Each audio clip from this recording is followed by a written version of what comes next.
welcome back to Bible Addict, chapter 8 in Esther. So we're really coming to an end, guys, and it's good all the way up into the end. So thanks for sticking with me. So we just finished with King Xerxes finding out that Haman was going to kill all of Queen Esther's people, and Haman was killed. So now we're going to go into chapter 8. It's the little header is a decree to help the Jews. So on that same day, King Xerxes gave the property of Haman, the enemy of the Jews, to Queen Esther. Then Mordecai was brought before the king, for Esther had told the king how they were related. The king took off his signet ring, which he had taken back from Haman, and gave it to Mordecai. And Esther appointed Mordecai to be in charge of Haman's property. Then Esther went again before the king, falling down at his feet and begging him with tears to stop the evil plot devised by Haman the Agagite against the Jews. Again, the king held out his gold scepter to Esther, so she rose and stood before him. So I'm going to read now the study Bible on what they're saying, verses 1 through 7, kind of their take. While we should not expect earthly rewards for being faithful to God, they often come, and in unexpected ways. Esther and Mordecai were faithful, even to the point of risking their lives to save others. They were willing to give up everything, and God rewarded in proportion to their all-out commitment in ways they could not have foreseen. So, even though we should not expect anything in return for being faithful to God, often we have so much fruit just spilling out of our lives. Me personally, I can attest to that. So, remember the saying, God's timing is always in your favor. So, then we are now in verse 5. Esther said, "If it pleases the king and I have found favor with him, and if he thinks it is right, and if I am pleasing to him, let there be a decree that reverses the orders of Haman, son of Hammedatha, the Agagite, who ordered the Jews throughout all the king's provinces should be destroyed. For how can I endure to see my people and my family slaughtered and destroyed?" Then King Xerxes said to Queen Esther and Mordecai the Jew, "I have given Esther the property of Haman, and he has been impaled on a pole because he tried to destroy the Jews.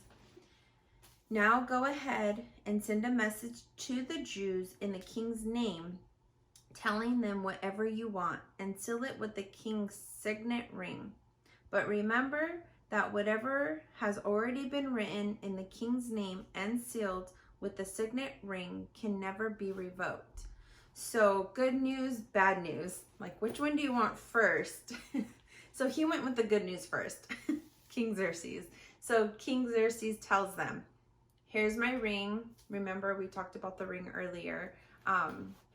Whoever stamps the king's ring in the wax, that's his signature. So basically it can't be revoked. So he's telling Mordecai and Esther, here's my ring. You can go write whatever message you want. Bad news, whatever has been written cannot be taken back. So good news, bad news. So, but with the bad news, God can reverse that too. So now we are in verse 9. So on June 25th, the king's secretaries were summoned, and a decree was written exactly as Mordecai dictated. It was sent to the Jews and to the highest officers, the governors and the nobles of all 127 provinces stretching from India to Ethiopia. The decree was written in scripts and languages of all the peoples of the empire, including that of the Jews. The decree was written in the name of King Xerxes and sealed with the king's signet ring. Mordecai sent the dispatches by swift messengers who rode fast horses, especially bred for the king's services. We are on verse 11. The king's decree gave the Jews in every city authority to unite to defend their lives. They were allowed to kill, slaughter, and annihilate anyone of any nationality or province who might attack them or their children and wives and take the property of their enemies. The day chosen for this event throughout all the provinces of King Xerxes was March 7th of the next year. A copy of the decree was to be issued as law in every province and proclaimed to all peoples, so that the Jews would be ready to take revenge on their enemies on the appointed day. So, urged on by the king's command, the messengers rode out swiftly on fast horses bred for the king's service. The same decree was also proclaimed in the fortress of Susa. Then Mordecai left the king's presence, wearing the royal robe of blue and white, the great crown of gold, and an outer cloak of fine linen and purple. And the people of Susa celebrated the new decree. The Jews were filled with joy and gladness and were honored everywhere. In every province and city, wherever the king's decree arrived, the Jews rejoiced and had great celebration and declared a public festival and holiday. And many of the people of the land became Jews themselves, for they feared what the Jews might do to them. So they all got converted, most of them. That's funny. So Mordecai and Esther said that the Jews can fight back. So it's funny, or it's interesting how, the Jews were in mourning, they were fearful, and then the decree wasn't like, you can't go to the Jews and take whatever you want. The decree was, you Jews, you can stand up and fight. Like, I don't know about you, but I feel like that's equally like terrifying. So basically you can go to war.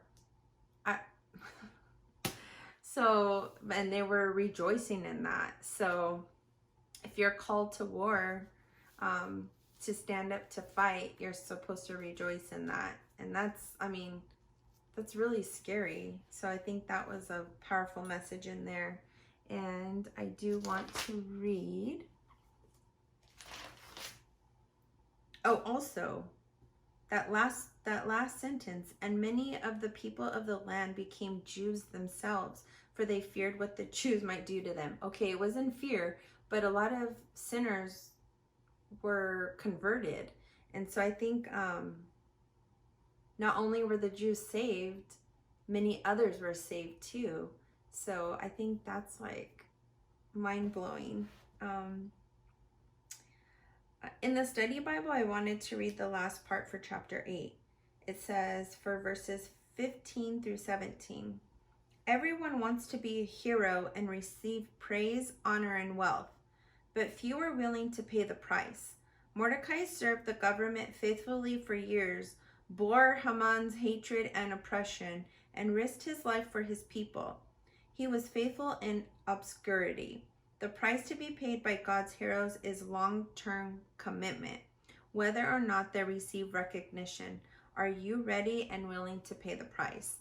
That's super hard. One of my love languages, words of affirmation. And so that's really hard. It's a lifelong commitment, and you may not get rewarded, because your reward will be in heaven. Remember way back when in chapter 2 or 3, the whole reveal party, we will get rewarded in heaven. We may not get praise, we may not get honor, we may not get what we deserve on earth, but remember the reveal party in heaven, we will get all our rewards in heaven. So hang on to that. If you're not feeling heard or seen or praised, hang on to that truth, okay? And I do want to read the commentary Bible before we close out chapter 8. So it's kind of long. So this is the same verses 15 through 17, but in the commentary Bible. Next came an emotional reversal. The city of Susa, which was formerly in confusion over the edict against the Jews, now rejoiced. The mourning of the Jews had turned to celebration with gladness, joy, and honor. This led finally to a spiritual reversal. Many of the ethnic groups of the land professed themselves to be Jews. In other words, many sinners got saved. To profess oneself to be a Jew was to come under the Jewish covenant. To come under the Jewish covenant, one had to accept the Jewish God. Unbelievers had seen the deliverance and favor that God had bestowed on his people, and they wanted this covenant protection too. The greatest reversal was still to come. However, several centuries in the future, Satan would think he had destroyed the Son of God, but the cross on which Christ was condemned became the path to his victory and glory. 3 days later, he rose with all authority in heaven and on earth given to him. That's from Matthew 28:18. Our God is a God of reversals. So, as I said in chapter 7, without even thinking of the great reversal in chapter 8, any sin that you've committed, God can be the great reversal in that. So I pray that whatever you're going through or struggling with, or you're continuing to sin in, that you really give it to God. He can flip the script. He's the God of reversal, and he loves you so much. Like, the devil wants to keep you in chains and bound and not wanting you to get out of bed every day, because if you don't get out of bed every day, then guess what? You're not gonna succeed in maybe ministering to somebody. You're not gonna step into who God has fully called you to be. If you stay in bed and depressed and anxious, then God can't use that. It's when you rise to the occasion and walk in the path that God prepared for you, even though you're feeling sad, even though you're depressed, even though you're anxious, even though you're worried, even though you're fearful, he's going to use that. And in the great reversal, he's going to lift all of that for you, but you have to daily give it to him. This is a lifelong commitment. And at some point, the chains will fall off. I promise you that. So I hope this has been good for you. Chapter 8, again, is short, but there's so much. Esther rose to the occasion, saved her people, but that's not all. Many other non-Jews were saved. Like, that is so powerful. So I hope maybe you can dive deeper into that and do some more research.